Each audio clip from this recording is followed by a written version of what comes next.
Hello বন্ধুরা, দাদাভাই দিদিভাইরা, আমার মেয়ের একটা সুন্দর তোমাদের মুহূর্ত দেখাচ্ছি।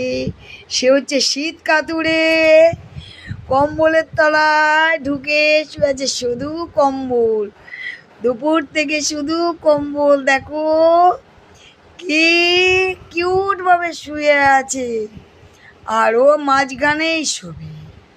ওকে কোনো অবস্থায় সাইডে শোয়ানো যাবে না, ওর বাবার কাছেও শোবে না। দেখো এইবার ও কোন দিকে শুয়ে আছে। এই যে আমার ছোট পুত্রর কম্বল মুড়ি দিয়েছে। এই যে আমার বড় পুত্র এখানে, যাক বড় পুত্র ঘুমোচ্ছে। হ্যাঁ দেখো, এখন ওকে সরানোই যাবে না, সরাতে গেলেই এখন মানে মহাভারত রামায়ণের যুদ্ধ লেগে যাবে। বাবা তোমাকে সরাচ্ছে, কম্বল থেকে বেরাবে না। এই দেখেছো, কম্বল থেকে সরাতে পারবে না। দেখো দেখো, কোনো অবস্থায় কম্বল থেকে হাত সরানো যাবে না।